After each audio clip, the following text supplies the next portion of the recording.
Horror stories की सारी ख्वाहिशें पूरी होंगी हर मंडे को। दिल दहला देने वाली स्टोरीज के लिए सब्सक्राइब करो खूनी मंडे और लेटेस्ट वीडियोस की नोटिफिकेशन के लिए बेल आइकन दबाना मत भूलना।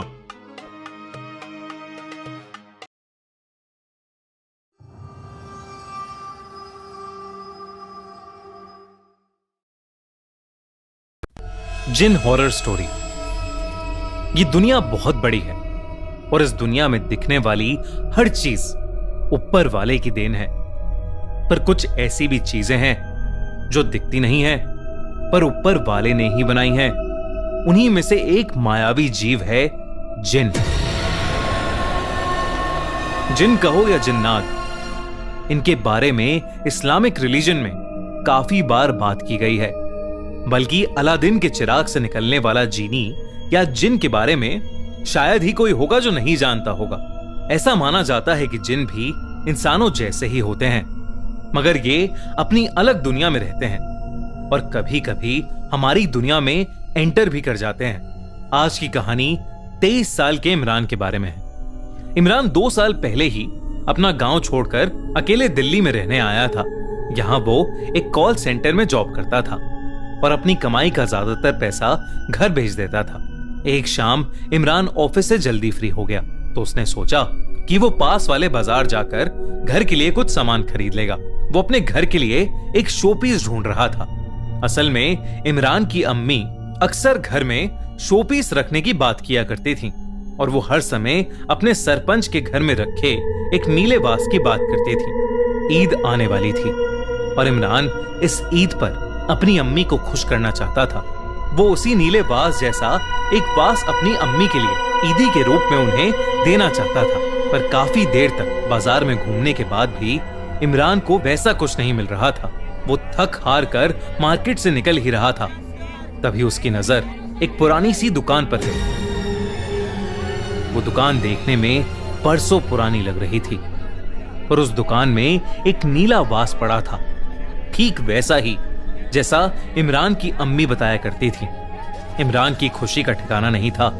वो जल्दी से उस दुकान में गया और दुकान में घुसते ही उसने वो वास उठा लिया और दुकानदार से पूछा कि वो वास कितने का है। उस बूढ़े दुकानदार ने जवाब दिया, पैसों में इसकी कीमत शायद कम हो पर इसकी असली कीमत चुकाने में शायद तुम कर्जदार हो जाओ। इमरान को दुकानदार की बात कुछ समझ नहीं आई पर वो बहुत थक चुका था और उसे बस अब अपने घर जाना था। इमरान ने उस दुकानदार को 1000 रुपए पकड़ाए और उस वास को एक डब्बे में पैक करवाकर उस दुकान से बाहर जाने लगा। दुकानदार ने उसे पीछे से आवाज दी, तुम इसका जितना ख्याल रखोगे ये तुम्हारा भी उतना ही ख्याल रखेगा। इमरान को लगने लगा था कि शायद वो दुकानदार सटिया गया है, इसलिए उसने उस बूढ़े की बात पर ज्यादा ध्यान नहीं दिया और वो ऑटो करके अपने घर चला गया। ऑटो से निकलकर जैसे ही इमरान अपने घर के अंदर घुसने लगा, घर की दहलीज पर उसका पैर फिसला और वो उस वास के साथ जमीन पर गिर गया। जैसे ही इमरान जमीन पर गिरा, वो वास नीचे गिरकर टूट गया और तभी इमरान को जोर से किसी के चिल्लाने की आवाज आई। साथ ही उन टूटे हुए वास के टुकड़ों में इमरान को एक काले धुएं का बादल उसमें से निकलता दिखाई दिया। इमरान ने उस पर ज्यादा ध्यान नहीं दिया पर उसे उस वास के टूटने का बेहद दुख था। निराश इमरान ने उस टूटे हुए वास को कूड़े में डाला और फ्रेश होकर अपने लिए चाय बनाने लगा। जैसे ही गैस पर रखा पानी उबलने लगा, इमरान उसमें चाय पत्ती डालने के लिए मुड़ा, लेकिन उसने जो देखा उसे देखकर वो चौंक उठा। चाय के बर्तन के अंदर पानी खून जैसा लाल था। ये देखकर इमरान की आंखें फटी की फटी रह गईं। पर कुछ ही सेकंड्स बाद ध्यान से देखने पर उस बर्तन का पानी फिर से नॉर्मल ही लग रहा था। इमरान को लगा कि शायद उसे कोई वहम हो गया है, पर इमरान को उस रात एक अजीब सी थकान महसूस हो रही थी जो उसे उस रात से पहले कभी नहीं हुई थी। इमरान ने चाय पी और वो सोने चला गया। सोते हुए इमरान को अचानक ऐसा महसूस हुआ कि जैसे उसके चेहरे के बहुत पास कोई जोरों से सांसें ले रहा है। इमरान की आंखें खुली तो उसके सामने एक अजीब सी काली परछाई थी जो ठीक उसके मुंह के सामने हवा में तैर रही थी। इमरान उस परछाई को देखकर डर गया और डर के मारे जोर से चिल्लाया।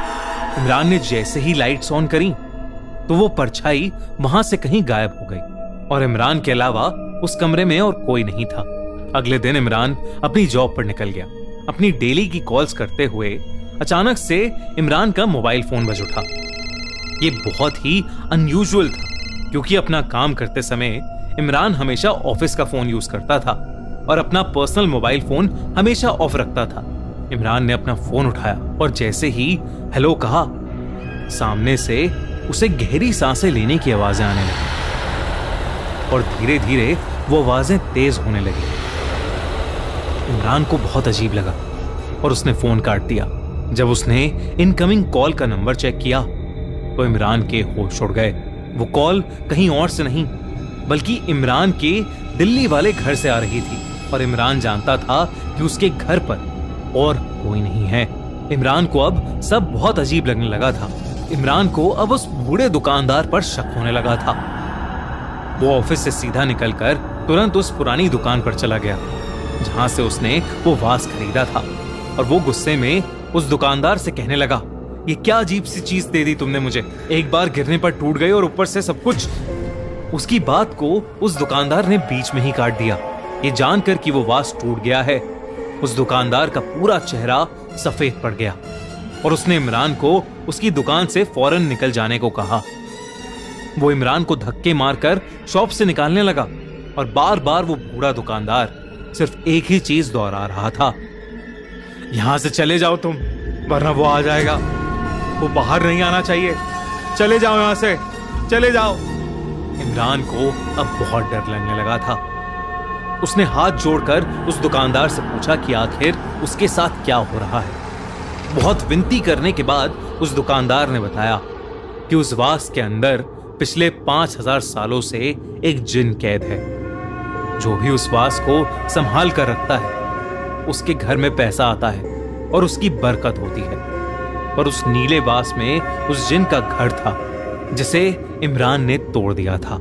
अब वो जिन आजाद है और अब वो किसी को नहीं छोड़ेगा। ये बताते बताते अचानक उस बूढ़े दुकानदार को सांस लेने में तकलीफ होने लगी। ऐसा लगने लगा था कि जैसे कोई उसका गला दबा रहा हो। उसके गले पर इमरान को काले निशान तो दिख रहे थे पर उसे कोई और नहीं दिख रहा था। तभी इमरान की नजर दुकान में रखे एक शीशे पर गई और उसके अंदर जो इमरान को दिखा उसे देख उसका दिल दहल गया। एक काले धुएं से बनी एक आत्मा जिसके बड़े बड़े दांत थे और वो अपने भयानक लंबे हाथों से उस दुकानदार का गला घोट रहा था।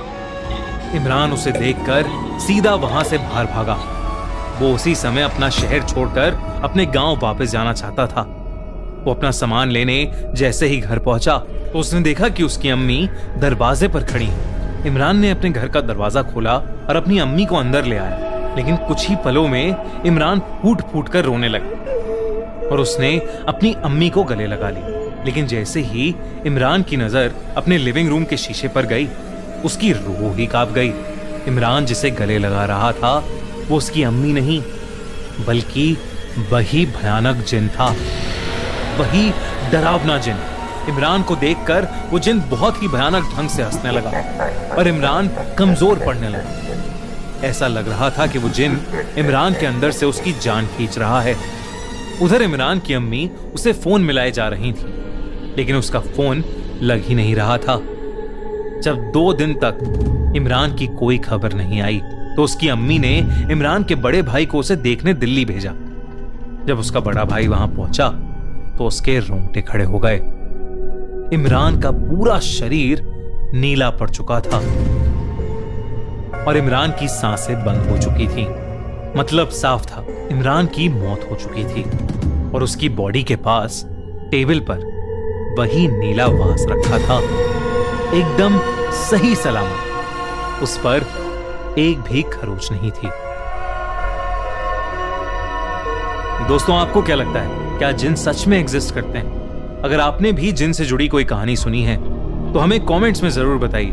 और हाँ, अगर ये कहानी अच्छी लगी तो हमारे चैनल खूनी मंडे को सब्सक्राइब कीजिए और खूनी मंडे के सभी सब्सक्राइबर्स को ईद मुबारक।